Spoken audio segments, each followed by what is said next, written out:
सक्षम police times, news 112, सक्षम जनतेचा आवाज।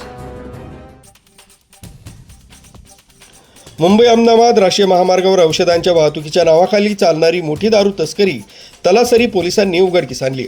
नामवंत सिप्ला हेल्थ कंपनीच्या औषधांच्या बॉक्सच्या आडून लाखो रुपयांची अवैध दारू नेली जात होती। मात्र पोलिसांनी सापळा रचून हा डाव उधळून लावलाय। एक टाटा टेम्पो अवैध दारू भरून मुंबईच्या दिशेने जात असल्याची माहिती तलासरी पोलिसांना मिळाली होती।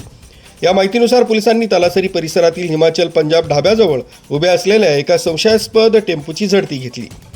सुरुवातीला चालकाने गाडीत औषधे असल्याचं सांगून पोलिसांची दिशाभूल करण्याचा प्रयत्न केला आणि औषधांची बिलेही दाखवली।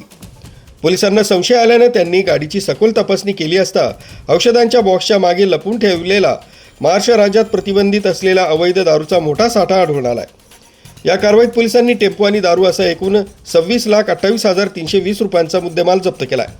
या प्रकरणी गुन्हा दाखल करून आरोपी चालकाला अटक करण्यात आली आहे। तलासरी पोलीस ठाण्याचे उपनिरीक्षक जयराम उमटोल या प्रकरणाचा अधिक तपास करीत आहेत। न्यूज ब्युरो, सक्षम पोलीस टाइम्स, न्यूज 112।